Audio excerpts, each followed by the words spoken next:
thank you, Nick, for that vigorous plug of my book, which must be bought in large quantities this evening. And thank you, Caroline, for organising this evening. Thank you on behalf of everybody here, and thank you for coming.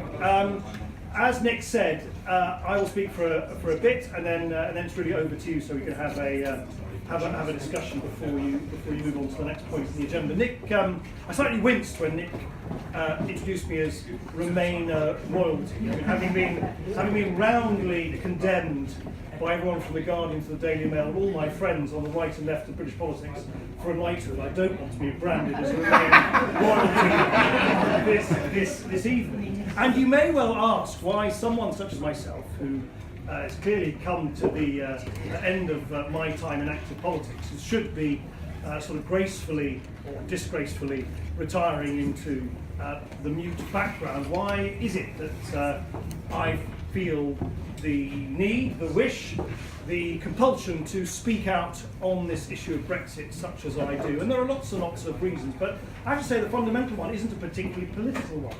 It's a rather sort of visceral, human one, which is I just find it simply intolerable, the idea that my 3 children are going to be raised in a country in a direction which their generation, and slightly older generations, don't want, sold to the British people on a pack of lies. I just find that a simply intolerable idea, and it is one of the reasons why I fully endorse Nick's view, and that which I guess has brought many of us together here this evening, that there is nothing illegitimate, there is nothing impractical, there is nothing unworkable, there is nothing impermissible in seeking to question the, in my view, in many respects, illegitimate way in which this ill-gotten victory was secured on the 23rd of June by the Brexiteers.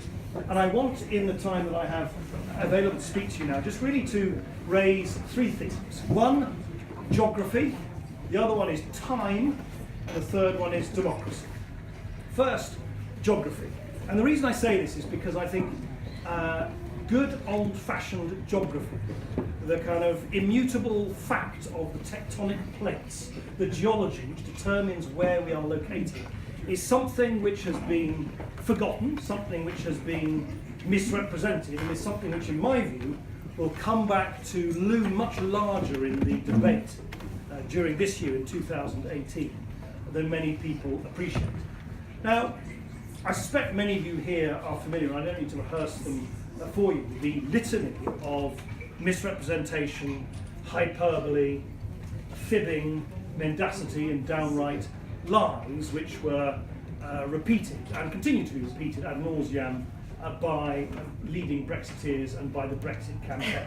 350 million quid for the NHS every year, the cut in VAT, the smaller class sizes, the lower prescription charges, the fact that apparently the sun will shine all the time, the traffic will flow. No, they didn't say that, but they could just as well have said something as implausible that such was the rampant mendacity of the Brexit campaign. But one of the most fundamental fibs of the Brexit campaign was their assertion that geography has been miraculously abolished. It no longer exists. Much as they probably want to dismiss time, they also want to dismiss geography. Now, why do I say that? Because if you listen to the ludicrous, sort of fantastical pronouncements of Liam Fox this week, and you hear it from government ministers over and over again, that apparently out there, it is imprecisely declared exactly where, but out there apparently there is a world waiting on bended knee to give us the most spectacular array of trade agreements that have ever been thrashed out in the history of trade agreements from the dawn of time.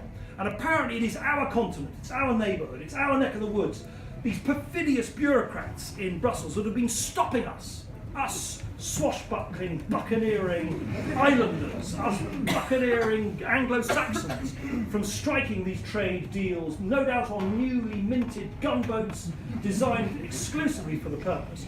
They've been stopping us. Brussels has been stopping us. And the reason why I think this is so important is A, I think it'll become more and more the centre of attention during the course of this year. You know exactly which trade agreements, where, what will they contain, What will be the concessions? What will be the deal? And crucially, will it replace what we are likely to lose in our own neck of the woods? And the reason why I safely predict that there is no remote chance whatsoever that this, the biggest, fattest, most egregious lie of the Brexit lexicon of lies of all, why I assert and predict that this will flop and fail as well and will not materialise, is because it ignores a central fact of human affairs, which is however advanced our economies become, however sophisticated technology has become, however digitalised our economies have become, however much services now loom larger in our economy than they ever have done prior to this age of services, particularly since the Big Bang in the 1980s in the city. One simple, grinding, immutable fact remains. The single biggest determinant for the trade flows and the intensity of trade between different communities, different nations, different economies remains geography. There is a very good reason why we trade more with Little Ireland than we do with China and India combined. There is a very good reason why Canada and Mexico trade far more with the United States than we ever will, because they're next door to each other. There is a very good reason why accomplished authoritative academic studies have suggested that for every mile of distance doubled between two economies, you roughly halve the amount of trade between them. And nothing, neither this ludicrous latest plan of joining the Pacific, we're not in the Pacific, are we? I may have missed this, but my understanding is that the English Channel is nowhere near the Pacific. Apparently the Pacific is now our answer, according to the latest pronouncements from Liam Fox. No amount of bended knee obsequiousness to the Trump administration, no amount of claims that somehow the English-speaking world on the other side of the planet represents our kith and kin. None of that will be able to alter the fundamental fact that in our own neck of the woods, with our most geographically proximate trading partners, we established, under British leadership by the way, of different governments over a long period of time, the most perfect free trading area anywhere accomplished in the world since the dawn of time. And that is what we're throwing away for the false prospectus of somehow being able to replicate or improve upon that in far-flung parts of the world. And it is tremendously important, as folk who believe we need to continually call out the Brexiteers for the mendacity of their cause, that we really, really home in on this most egregious and in many ways most flagrant lie of all, that somehow geography has been abolished on the 23rd of June 2016. Second time.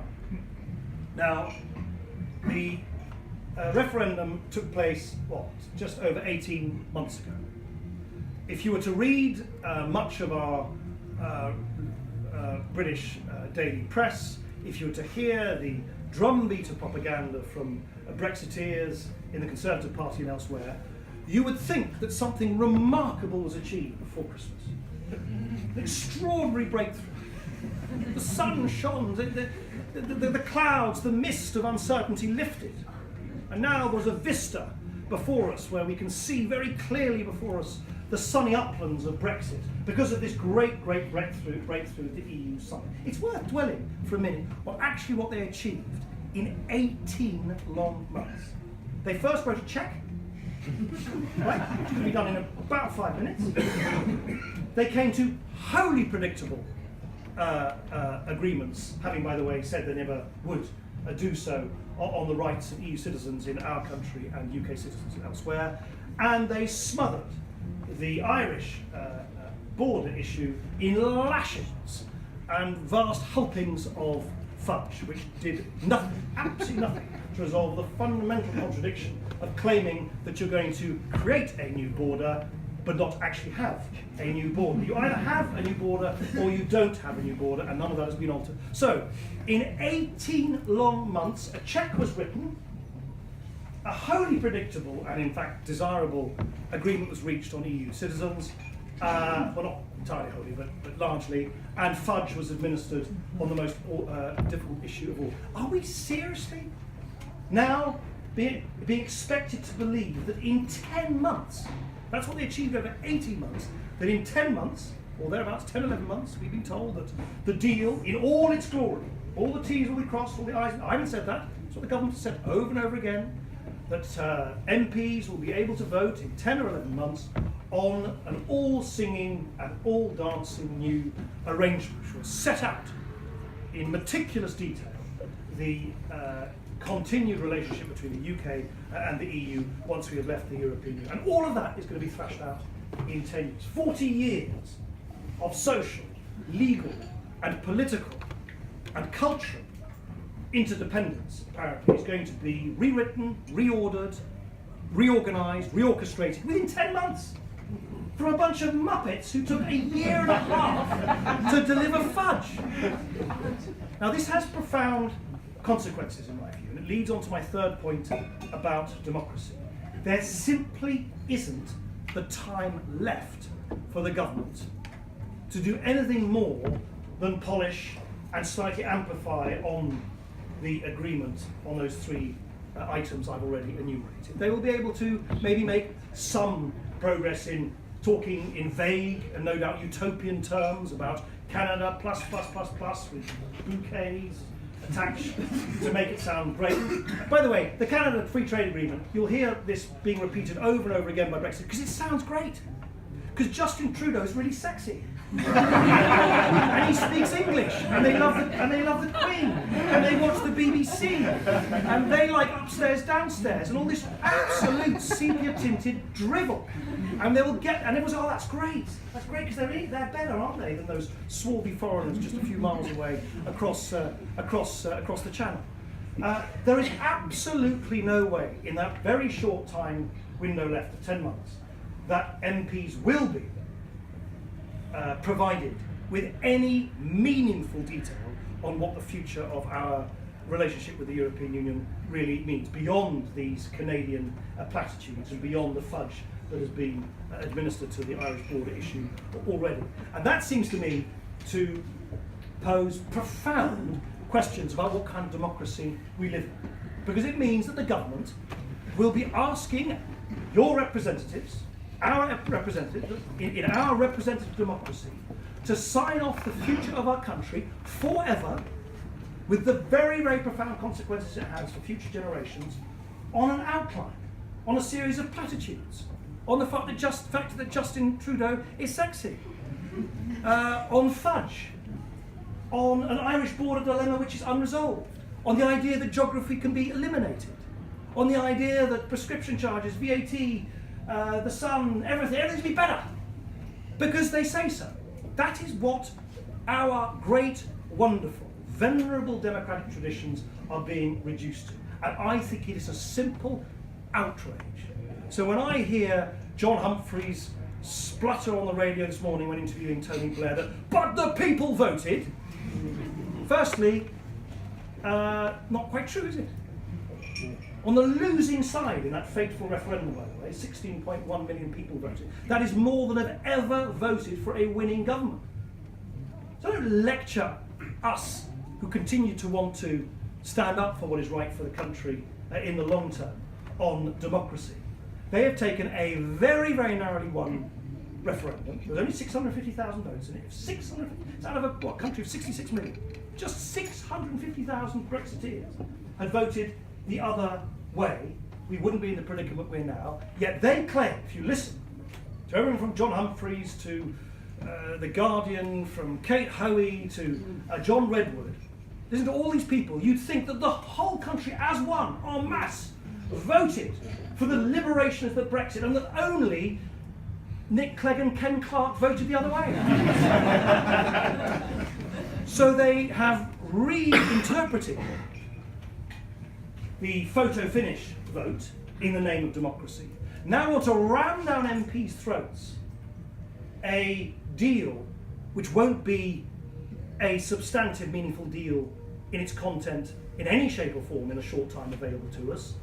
And they will have done that by lying to millions and millions of British voters about what they and their families and communities would get if they put a tick next to the Brexit box on the 23rd of June 2016. Who are the real Democrats now?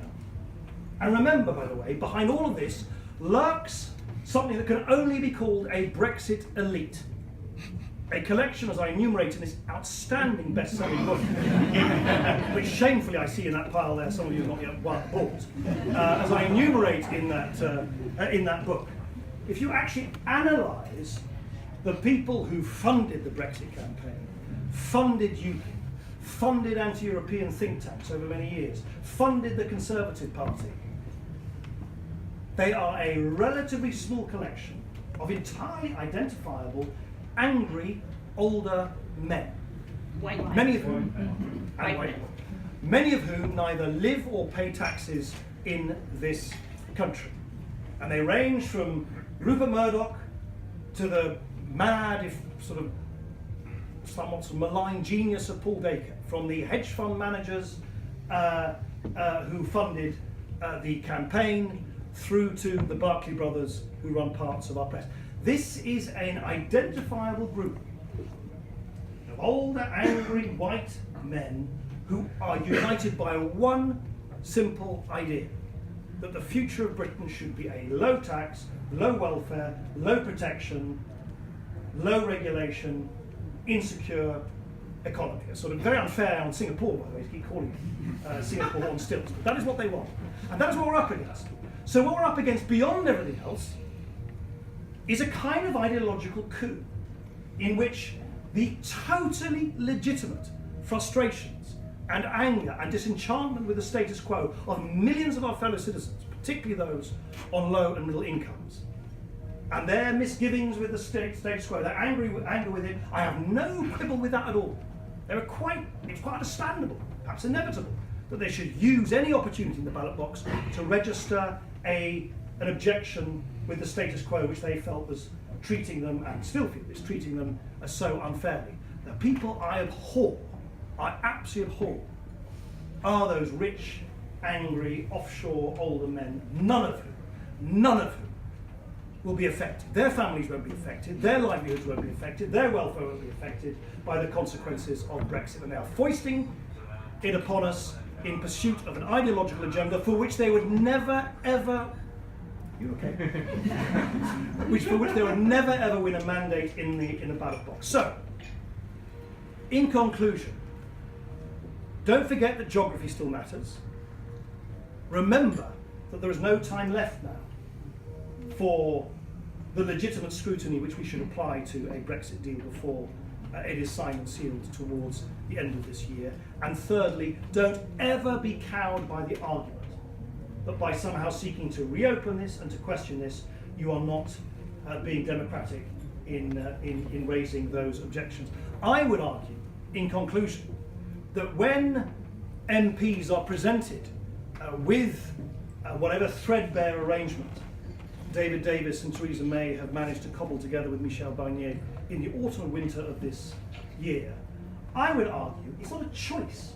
It is a solemn duty, in my view, democratic duty, that they should, in all honesty, whether they voted Remain or Brexit, on the 23rd of June 2016, simply compare what their constituents were promised, and boy, do I speak as someone who was torn limb from limb for failing to deliver one policy in one policy area when I wasn't Prime Minister. There was no bloody money around. These people have lied about almost every single aspect of Brexit, and somehow we're expected to believe that they should get away with it. What MPs should do in October, November of this year is to say, this is what you promised my constituents. You promised an economic utopia. You promised more money for public services. You promised complete control of everything under the sun. You haven't delivered a single one of those commitments to my constituents, and therefore, on their behalf, in my function as a representative of my constituents, I cannot provide you with the assent that you, O government, are seeking by presenting this deal to us. It'll be a fateful moment, as I say to all my friends and colleagues across all parties. It's the kind of vote that only comes along once or twice a generation in Parliament, where what an MP does is something which will live with them forever. And it'll be regarded, it doesn't matter what party they're from. It's one of those things which you just have to live with as a politician forever. It's something they need to think on very, very long and hard about how comfortable they are to do something which, for many people, at the moment at least, would be entirely against their own instincts if they do what their whips and what their party bosses are saying. That's particularly true in the Labour Party. So my great hope is that people like you will be able to deploy the kind of arguments I've tried to put to you today and to persuade MPs to, for once, put the long term above the short term, to put the young before the old, and to put the country before party. If they do that, in the autumn and winter of this year, I think we might well be able to salvage something from this great Brexit catastrophe. Thank you very much for listening to me.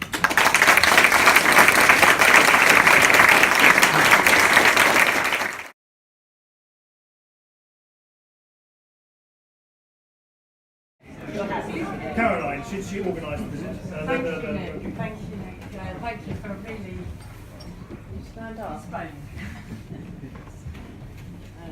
encouraging talk.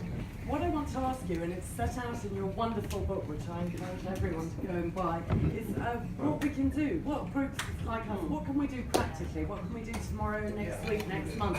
We want the practical steps to try and prevent the catastrophe. Can I add to that, bearing in mind which constituencies we work in here? Yeah. Stones Throw is Jeremy Corbyn that way, and we're in Baldry's constituency here. Yeah. I mean, look, I have deliberately refrained from ranting about the position of the Labour Party. Probably lots of you are great Labour supporters or Labour Party members. But I can't be genteel about this. And by the way, I speak to some, of course, who is constantly, every second of every day for a long, half a decade, berated, condemned, vilified for governing coalition with the Conservatives. And yet it'd be under no doubt, if the Labour Party votes for a Tory Brexit in the autumn and winter of this year, it will be the greatest betrayal of progressive values ever in modern British politics. Yeah. And there is just no way round that. Now, in the very brief conversation I had with some of yours, MP, Jeremy Corbyn, I said to him, listen, okay, he might have his particular qualms and misgivings about Europe. I think they're all misplaced and desperately old-fashioned and so on, all this stuff about the idea that state aids and competition policy will stop the British government. I think it's all complete baloney. But even if some of it had some truth, I said to him, listen, Jeremy, you want to become Prime Minister, if I understand it correctly, for one principal purpose. You want to become Prime Minister to end austerity. Now, it's a separate debate what that actually means, but anyway, never mind. That's the thing, right? That's where all these people waving in Glastonbury and everyone saying, Jeremy, Jeremy, Jeremy, wonderful, wonderful Jezza. He will end austerity and deliver us from this dark, dark, hellish time of austerity, right? You cannot end austerity if you proceed with Brexit. It is impossible. It is a choice. It is a choice, and it is simply mendacious and wrong and Janus-faced to say to Labour supporters, we can both end austerity and proceed with some unspecified, sweeter-smelling Brexit. I get so frustrated with this imprecise assertion that there is a sort of good Brexit and a bad Brexit, and Labour will deliver good Brexit.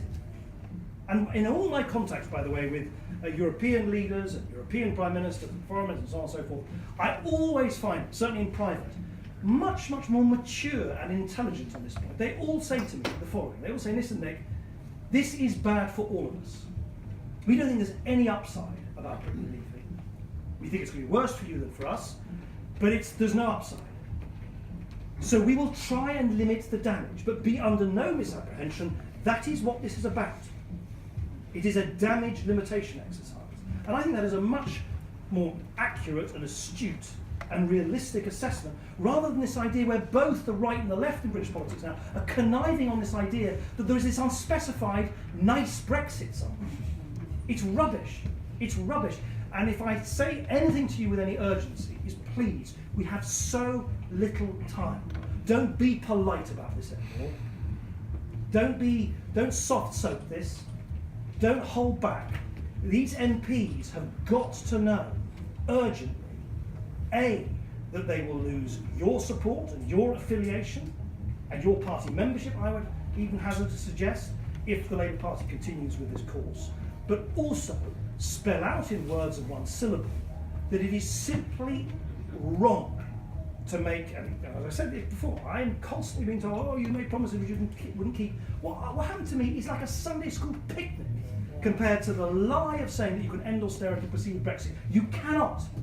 And whatever you, by the way, people have very mixed views of it, whatever you think of Blair, I think what he was trying to say this morning was to warn his party, which let's remember he was for a very long period of time an immensely successful leader of, do not say to the British people that you can deliver a progressive future if you proceed with Brexit. You cannot. And to my only most sort of fervent suggestion, would you find any way, as Labour Party members, as activists, as constituents, to spell out to Jeremy Corbyn and Emily Thornberry and to Labour MPs the level of betrayal, not just of your faith, but actually of kind of the future hopes of future progressive voters. If we could get the Labour Party to move, I think all sorts of things could become possible. I mean, it wouldn't be in the bag, of course it wouldn't, because there will be some die-hard Labour Brexiteers, but suddenly all sorts of things could become possible. Now, by the way, sorry, long answer, but it's a very important one. I suspect one of the things which may happen, if you sort of read between the lines, you read the sort of little tea leaves, is that Keir Starmer or someone like that will make some dramatic announcement at one point saying that the Labour Party now believes that Britain should remain a permanent member of the customs union, right? And the press will go, oh, this is a massive moment, which it would not be an inconsiderable moment, it would be an important moment, it would be chipping away at the kind of Brexit block at the moment. And I can see why Labour would make that argument, because Labour could say, we don't want the environmental and consumer protection and social standards of America. We don't want to enter into this bargain, you can imagine the language, bargain basement trade deals with Tom, Dick or Harry around the world. We want European standards, European values, we will enshrine that in the customs union. I can see why it would work for a Labour argument. If that happens, the great danger is people are duped into thinking that's all right then. That Britain remaining somehow part of the customs union, oh, that's okay then. And it's a real danger. What Labour does is that they get more and more pressured to do something a little more heroic. They do something small. It's massively amplified by the Guardian, the Observer, and the sort of the Labour press as a great thing, as a fantastic defence of progressive values. It really wouldn't be. It would be better, and of course leaving the customs union, the single market altogether, but be under no illusions. The centrepiece of European integration are the regulations and standards associated with the single market and the adherence to those rules, rather than the common external tariff that you apply, the taxes that you apply to goods at our external border. So advance warning, don't be lulled into thinking that somehow is a get out of jail card for free. We've got to force the Labour leadership to come clean about the inconsistency of what they're saying about austerity and what they're saying on Brexit. Chapter back. Should we be campaigning for a new referendum or not? And if so, what kind of referendum? Supermajority or what other type? So look, Vince Cable won't thank me for this because I have a slightly different view, but very, very clear. I think if you want to countermand a vote of the British people, at the end it has to be countermanded by another vote of the British people, right? So I think that's where we should, hopefully, must end up. But I really do think it's quite important to take things in the order in which they present themselves.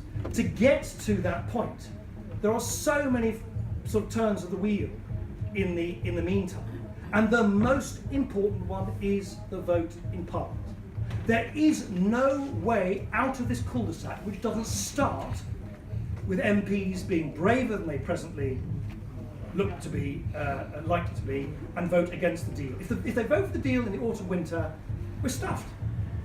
Hopefully the next generation will pick up the cudgels and no doubt will creep back into Europe on worse terms in 15 years' time. But this cycle of the argument, I think, will pretty definitively have been closed if after all the arguments that I've discussed today, MPs still vote for it in the autumn and winter of this year. So all I would say to you is, yes, keep your eye on the final goal of giving the British people their democratic right as Tony Blair sought to argue this morning, to look afresh at new facts which were not available to them at the time of the referendum on 23rd of June 2016. But the most important first step is that MPs withhold their consent in that vote in October, November of this year. And I can just amplify very quickly on this. I wrote a piece for the FT earlier this week about this. The government will say, this is the other thing that you'll hear in the next few months, they will say MPs have a stark choice. They either approve this deal, warts and all, whatever their misgivings, or there is chaos. There'll be a legal abyss into which Britain will be toppled if MPs vote to withhold their consent for the deal. It is flagrant nonsense. If MPs vote in October, November of this year against the deal, Britain will still, the following day, be legally a full member of the European Union with all the prerogatives and rights and responsibilities and obligations that we've had over the last 40 years. That vote will not change that legal fact one jot. Now, of course, it would then lead to political turbulence. Who knows, maybe a change of leadership in the Conservative Party, a new election, I don't know, whatever. It clearly would be a big moment. It would be a constitutional standoff between the legislature and the executive.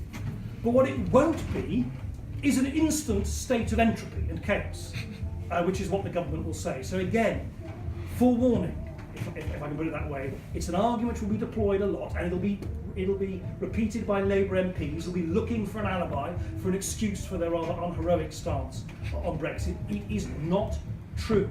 Parliament is entirely within its rights, entirely within its powers to say we're going to withhold consent, and that will give this country, in my view, the breathing space, and yes, accompanied by a bit of political turbulence, in order to find a better way forward. Yep. To leave the single market, as I understand it, the government or Parliament has to trigger Article 127 of the EEA agreement, a bit like the Article 50 trigger. We're a year on from the Article 50 trigger, and 127 needs to be triggered in March this year. Have you heard anything about that? Will that be another opportunity? Why does that have to be done by March this year? Because there's a 12-month notice period. For the EA? Yeah, in the EEA. But now, technically speaking, we can't sort of just stay in the single market as a matter of law. And the 12-month notice period is in the EEA treaty, is it? Yes. Oh. Yes. Yeah.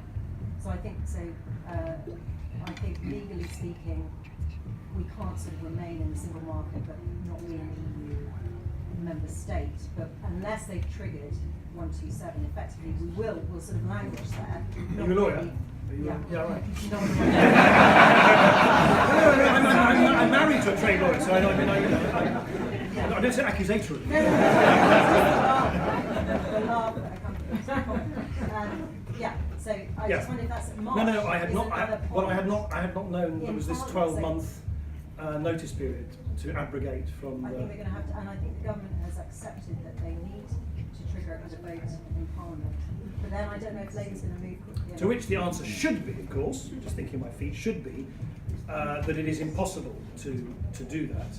Actually, no, hang on a minute. Surely they might be able to argue, since the transition period might well include sort of de facto, if not complete or de jure continued existence within the single market, they can hold that vote later. May has repeatedly said that we're leaving the single market. Oh yeah, she's repeatedly said all sorts of things. No, it's very interesting. I wasn't aware. I'm not in Parliament anymore. I'm not immersed in the. I'm not immersed in the kind of parliamentary hand-to-hand combat, for which these things are incredibly important. So maybe that's the reason I haven't heard of it before.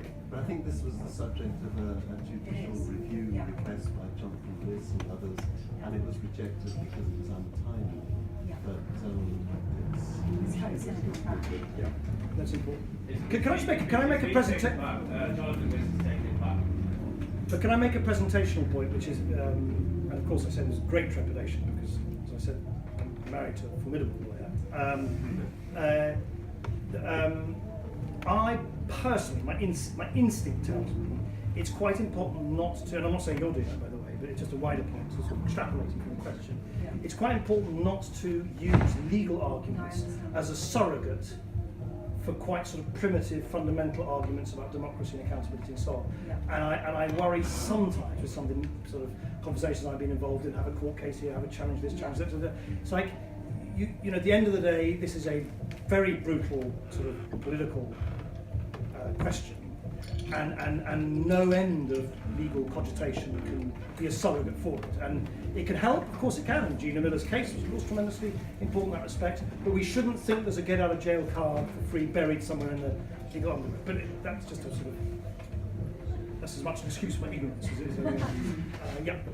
Right, following on from that, I'm always puzzled as to what Theresa May and the Brexiteers, I think she must be one now, think they're going to get out of this. Oh, and I understand about the rich men. I understand about Jacob Rees-Mogg, who's another very serious hand. But I don't really understand why Amber Rudd and Theresa May and Philip Hammond, and why they would be so desperate to say, we are leaving on this day, we're doing. And why she never said in the first instance, instead of saying Brexit means Brexit, there will be no going back through the back doors, etc. Why didn't she say we voted by a narrow margin? Now we're going to spend some time looking at it. So what is their motivation? Although chaos go away, but So the question for those in the back didn't hear it is, what's the motivation of sort of non-fanatical conservatives, like you cited, Amber Rudd, Philip Hammond and others? Why are they aiding and abetting this argument that it must at all costs be delivered? And secondly, why did Theresa May not, at the outset, say that this was an evenly divided referendum for which we need to take more time to consider things? And I'll come to the latter point, if I may, in a minute, because I think she made a fateful and, in my view, unforgivable error on the steps of number 10 when she first set out her stall after the referendum, after she became Prime Minister.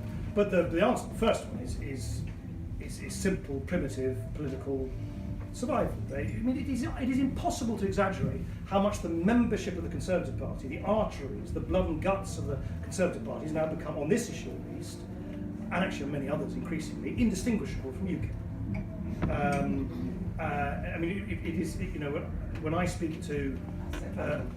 sorry? As said by Lord Dennis. Yes, but, you know, when I speak to reasonable Conservatives who I know well, having worked with them, you know, some of them will say to you in private, they say, you know, I'll just be skinned alive on Thursday afternoon when I go back to my party association, unless I cleave to this Daily Mail crafted high altar of you know, Brexit faith. And of course, one of the things I was deeply perplexed in my time working with the Conservatives. The Conservative Party leadership was obsessed to the point of sort of, you know, quite a sort of unbalanced obsession with the opinions of the Daily Mail. I mean, and I was always asked myself, there's only about 3% of the public who read this ghastly newspaper. It's losing revenue hand over fist. This ghastly character, Paul Dacre, hopefully won't be there forever. You know, get some backbone, put some lead in your pencil, just have to think for yourself. And what I very quickly realised talking to them is that it's the paper which is read by so many of the sort of formidable gentlemen in corduroys and ladies who run the local party Conservative associations. So that's what they get to hear when they go back to their local party association. So it's got this disproportionate effect on the, you know, much as I suppose, I don't know, I'm not the Labour Party, but I'm supposing what I find equally irritating views of Owen Jones have a disproportionately large effect on the leadership of the Labour Party. I mean, that's what happens in this relationship between the larger parties and their press supporters.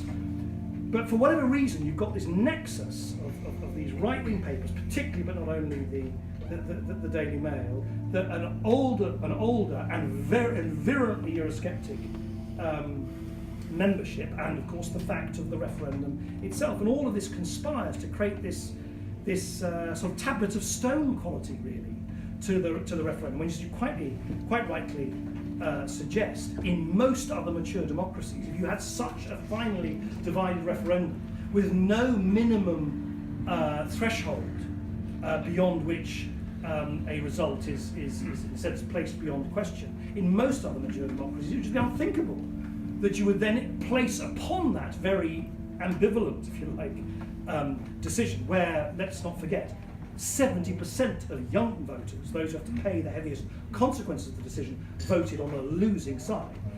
In most other constitutional democracies, you wouldn't then get that ambivalent result being interpreted in such a one-eyed partisan fashion, which brings me to Theresa May on the steps of number 10. I mean, just imagine for a moment she had said something along the following. Just imagine if she had said, as David Cameron was receding into the far distance, she'd rather unexpectedly become Prime Minister after that ludicrous pantomime of Andrew Leadsom and other great figures of British political life parading themselves as possible Prime Ministers of our wonderful country. She suddenly becomes Prime Minister, she emerges blinking in the daylight. She could have said something along the following. Right. She could have said, as everybody knows, I didn't think this was the right outcome for our country, but if by a narrow margin the British people have voted for Brexit, she could have said, therefore I declare Brexit means Brexit, and I will deliver Brexit. But, she could have gone on to say, I'm also very mindful, as custodian of this great office of state of Prime Minister, in the office in that shiny black door behind me, I'm also very mindful of the fact that I have a duty to future generations, not just the current generation, that I must act for the country, not just for the party, and that my most solemn duty of all is to try and unite a deeply divided country. And for that reason, yes, I'm going to disappoint tedious Ramonas like Nick Clegg who think we shouldn't leave at all, because we will leave the political institutions of the European Union. But I will also disappoint people in my own party and elsewhere who believe that we should leave at all costs.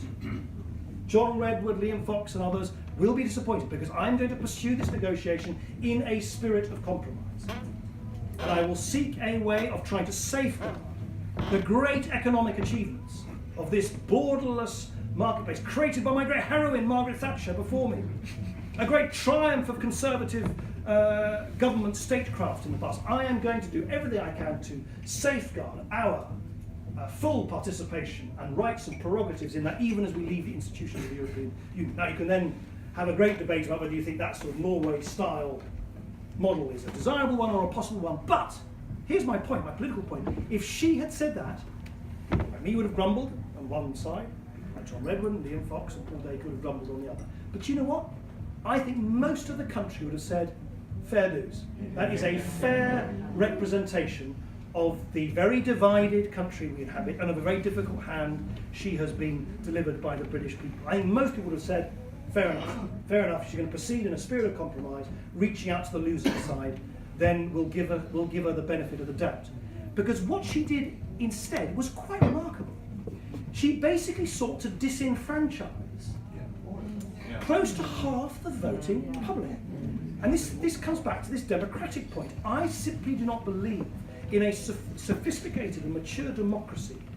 It's certainly not right. I actually don't think in the long run it is possible to seek to silence and disenfranchise and delegitimise half the voting public and the overwhelming majority of young voters.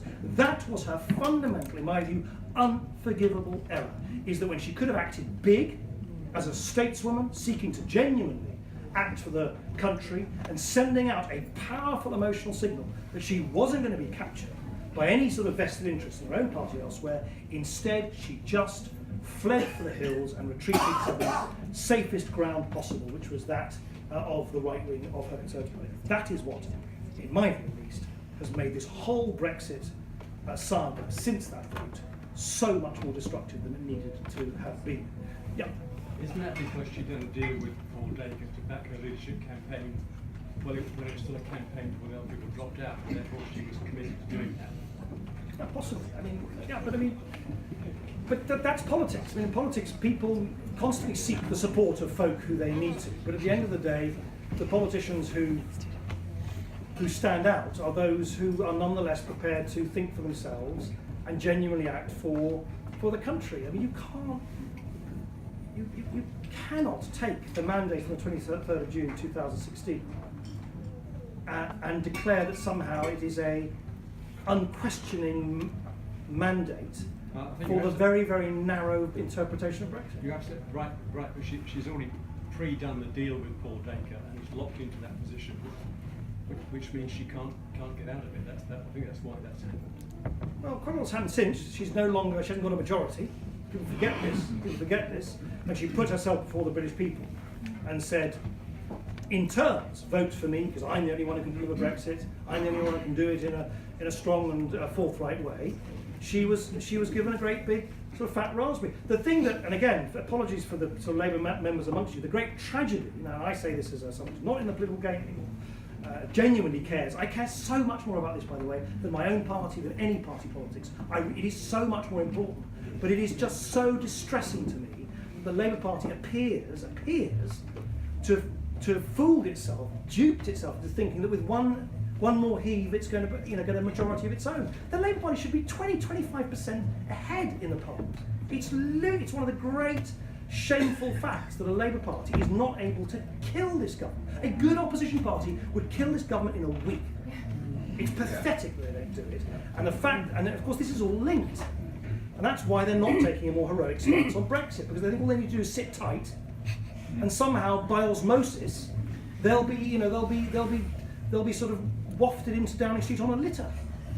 It's ridiculous. The lack of political courage and clarity on all sides at the moment is making this very distressing situation for our country, I think, a whole lot worse. And what we need to do, in fact, to Caroline's question, is make sure that courage and consistency and an eye on the long term returns to the public debate. And what can be done to change that in the very short time available then? Because there's been I think pressure on MPs. And I write a whole chapter in my book about what you can. I think there's an annex there with the emails and letters you can write to MPs. And I, by the way, speak for someone who was an MP for 12 years in Sheffield. It might sound quaint to you, and it's probably because of some deep psychological thing that we all have as human beings. But do never underestimate the force of face-to-face contact with your constituents, with someone sitting half a metre away from you saying, do not vote against my children's future. I am your constituent, and I will make it my business to harry you till the end of your political career, unless you do the right thing in October and November. Don't just send an email and think you've done your job. Go and see them again, organise, become a member of the party, say you'll resign from the party and do so en masse with others. Whatever it takes, we've really got to now sort of be less genteel and middle class about this, because the other side certainly is not when it comes to applying pressure on MPs. Can I just say that half of us in this room are probably Jeremy Corbyn's constituents. I have written to him 6 times. I have made 2 appointments to see him, and neither occasion has he been there, and he's never replied to a single email. I've sent 10 emails to him and not one reply. 74% of his Yeah. Okay, shall I take one or two? We can take 2 more questions. 2 more questions, and then I think Nick, spare maybe 5 or 10 minutes to sign some copies if you can run the gauntlet to get to the front here. But 2 more questions. So the lady there and the gentleman here. And you talk a lot about the importance of Parliament. What do you say to people in Northern Ireland who, with the exception of those represented by ladies Sylvia Ireland, are either represented by pro-Brexit DUP or by abstention Sinn Féin? And will you speak for those people? Well, unless I'm afraid I can't. Not in Parliament anymore, because I'm not in Parliament anymore. And the disenfranchisement because of the stance of Sinn Féin and actually the cowardice of the DUP is not a fact that I'm going to change lightly. However, I do think the Irish dilemma, the Irish border issue, is one where it's tremendously important that MPs should stand firm and say that they cannot reasonably be expected to vote on the deal until they know what the answer to that dilemma is. How can anyone dispute that is a reasonable thing to do? To say, how are we supposed to vote on the future if you can't even answer the question on what happens on this most sensitive border of all between the North and the Republic of Ireland? And as I said earlier, at the moment this is being sort of smothered in this sort of blancmange of fudge, which somehow suggests there's not a technical solution. You either police a border or you don't. You either count people in or out, and check the goods coming in and out, or you don't. And there's no way around that. And the government has got to be forced to come clean with an answer on that before it invites MPs to vote on the final deal. By the way, just final irony, which is just perhaps it's a bit of a debating point. I sometimes think it's worth saying. I know as an MP then before I was rudely kicked out by people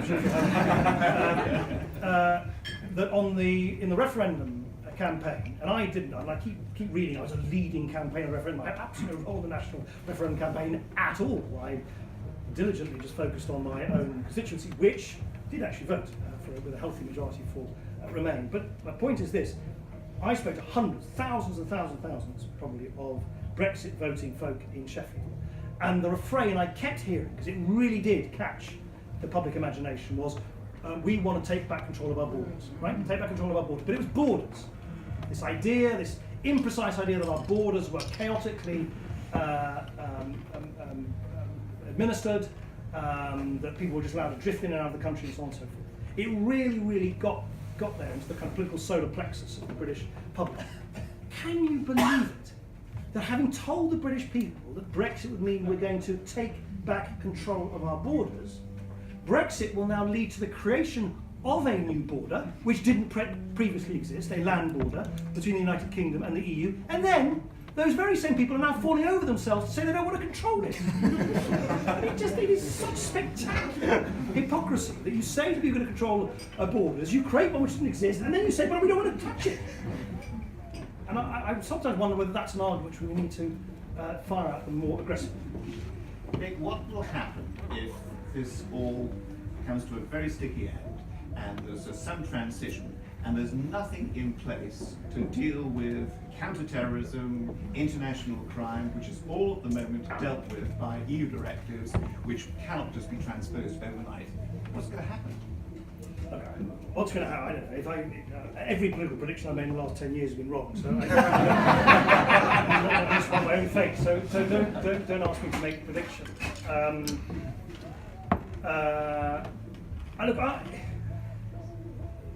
What are our options as a country? I guess the options are catastrophic no deal, which is, as you imply, if that were to happen, it means, as you know better than I do, as a lawyer, as a QC, and as you do, and many other lawyers here no doubt as well do, from literally one moment to the next, suddenly British police do not have access to some of the most effective crime-fighting databases ever invented. That's just the tip of the iceberg. So one option is sort of total no deal, absolute coercion. The other one is a sort of Norwegian-style EA, some kind of reassociation of the United Kingdom into the EEA, which retains our broadly speaking, our participation in the single market, possibly the customs union and so on, but takes us out of the EU. And the third is a bad deal. What I call a bad deal is a bad deal with a third country free trade agreement at its heart. I personally think that the by far the biggest likelihood remains a bad deal. I personally never attach much credence to the idea that there will be this sort of crash wallop moment where everything falls apart. The EU is an infinitely ingenious beast. Whitehall hasn't completely lost possession of its senses. I just don't really think that will happen. I don't think we will sort of topple from one moment to the next. And by the way, I think it's immensely unhelpful that people keep going on about that, because it allows particularly the Labour Party to say we're against a no-deal outcome, which is a bit like saying we're really against the sun not coming up tomorrow. It's such a sort of mundane thing to say. We bravely stand against the very worst option. It's a very implausible. That's not really going to be the most likely outcome. I don't think the EEA, even if the Labour Party moves its position on the customs union, which without going into technicalities, as you probably know, is actually not part of the EEA, but I don't actually think the Norway-style option is a feasible one, because in a sense, at that point, I'd probably start agreeing with the arch-Brexiteers and say, well, what was the point of leaving them if we are then going to carry on abiding by the rules? So I think we are condemned to, in many ways, the worst of all worlds, which is a transition period, which again will no doubt be greeted with great relief and unalloyed joy from parts of the press and the business community. By the way, it's not a transition period. All it is a delay by other means. It's just a stay of execution. That's all it is. And in a logical world, what you would do is you would properly delay it. You'd apply for an extension of these Article 50 talks.